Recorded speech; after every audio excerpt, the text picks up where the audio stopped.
साध संगत जी, प्यार से कहिए धन निरंकार जी। साध संगत जी, आज का बहुत ही सुंदर विषय, कहे हर देव हरि को भज लो, ये सुमरन की बेला है। सुमरन से ही लोक सुखी, आगे पर लोक सुहेला है। प्यारी साध संगत जी, चेतन किया जा रहा है, जगाया जा रहा है कि ये कोई और वक्त नहीं है, ये कोई खाने का वक्त नहीं है, पीने सोने का वक्त नहीं है।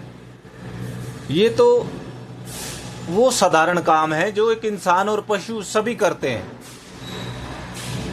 निद्रा, भोजन, भोग, भय, ये सब पशु पुरुष समान।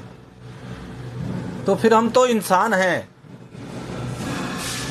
हमें तो इंसान बनाया गया, हमें पशु नहीं बनाया गया। हमें सोधी बख्शी गई, चैतन्यता बख्शी गई।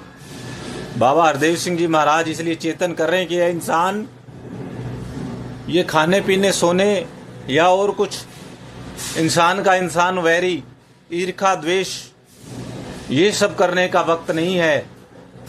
नफरत करने का वक्त नहीं है, ये प्यार करने का वक्त है। ये गुरु की बात सुनने का वक्त है। ये गुरु की बात को जीवन में ला करके 84 लाख योनियों के बेड़े से बचने का विषय है, बचने का समय है।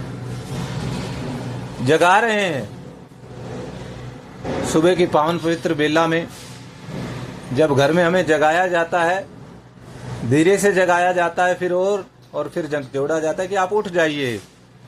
ऐसे ही साध संगत, ब्रह्म ज्ञानी, संत महात्मा, आप सभी बड़े भागों वालों के जीवन में सतगुरु आए और हमें जगा रहे हैं कि अब आपने क्या करना है।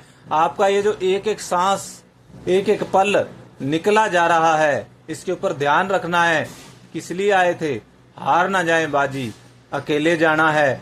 सब कुछ जानते हैं, लेकिन सोचते हैं कि ये सुनने और बस सुनने का ही विषय है। लेकिन सतगुरु कह रहे हैं ये अपनाने का विषय है। ये जो अभी समय चल रहा है साध संगत जी, कहे हर देव हरि को भज लो। जब इंसान माँ के गर्भ के अंदर उल्टा लटका होता है, प्रभु के साथ लिव जुड़ी होती है, प्रभु परमात्मा से कहता है सच्चे पातशाह मुझे बाहर निकालो, मैं आपका ध्यान करूंगा, आपका सिमरन करूंगा। और फिर जब उसे साध संगत बाहर आता है, तब तक उसको पता होता है। फिर धीरे धीरे वो माया रूपी संसार के चपेट में आता है, तो धीरे धीरे फिर भूलता चला जाता है। और जब फिर साध संगत उस अवस्था में आता है, तो वो जैसे जैसे बड़ा होता है, वो सब कुछ भूलता चला जाता है। और वो भूल जाता है कि मैं कहाँ से आया हूँ, मेरा क्या काम है, मैं किस लिए आया हूँ साध संगत जी। और वो अपनी इन कीमती सांसों को ऐसे जाया करता चला जाता है। और फिर जो अंतिम उसका समय आता है, तो फिर वो सिकंदर वाली के साथ बन जाती है। बड़ी मेहनत करी सिकंदर ने संसार को जीतने के लिए, इकट्ठा करने के लिए, लेकिन लास्ट में हार गया। समझ में आ गई, लेकिन समय बीत चुका था। हाथ कह रहे हैं खोल दो, मेरे हाथ में तो कोई मैंने सिमरन इकट्ठा नहीं किया, कोई भगवान का नाम नहीं लिया, कोई गुरु की शरण में नहीं आया। इस काम के लिए आया था, किसी और काम में लग गया। तो वो तो कहता मुझे तो कोई बताने वाला नहीं था। लेकिन आपको, हमको, सबको तो बताने वाले सतगुरु, संत महात्मा, पक्के संत निरंतर चेतन कर रहे हैं कि आप जाग जाओ, आपका प्रभु सिमरन करने का नाम, सिमरन करने का समय है, ध्यान करने का समय है। तो साध संगत जी, ये सुमरन की बेला है। सुमरन से ही लोक सुखी, आगे पर लोक सुहेला है। साध संगत जी, कोई व्यक्ति हमें कहता है, हम उसके ऊपर विचार करते हैं कि ये करें कि ना करें, होगा कि नहीं होगा। लेकिन ये प्रभु की वचन है, गुरु के वचन है। कई अवतार गुरु ही रब है, निरंकार प्रभु परमात्मा का साकार रूप ये सतगुरु ये आशीर्वाद दे रहे हैं, ये कह रहे हैं। जब हम अपने मन को ये समझाएंगे, कोई व्यक्ति नहीं कह रहा, व्यक्ति का तो भरोसा नहीं होता इस मन को, तो ये प्रभु परमात्मा सतगुरु कह रहे हैं कि आपने सिमरन करना है, सिमरन का समय है, सिमरन से आपका कल्याण होगा।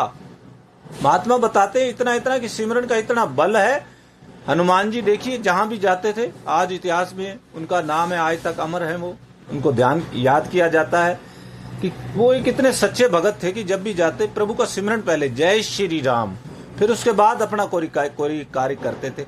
ऐसे ब्रह्मज्ञानी संतों को बाबा हरदेव सिंह जी महाराज यही आशीर्वाद दे रहे हैं माता सुदीक्षा जी कि आपने सिमरन करते ही अपने जीवन के कोई काम करने हैं, जो भी अच्छे काम हैं, सारे काम हैं वो अच्छे ही होते चले जाएंगे, अच्छे ही हो जाएंगे। गुरसिक का जीवन अच्छा ही हो जाएगा, लोग सुखी हो जाएगा अगर सिमरन से जुड़ा रहेगा। कोई भी घर का कार्य है, चाहे कहीं हम काम करते हैं तो हम अरदास करते हैं कि यहाँ सतगुरु ये काम हो जाए, तो माता जी ने कहा है कि आप निरंतर सिमरन करते रहो, बस आपके सारे काम अच्छे होते चले जाएंगे। तो यही यहाँ पर सत्संगत वचन आ रहा है।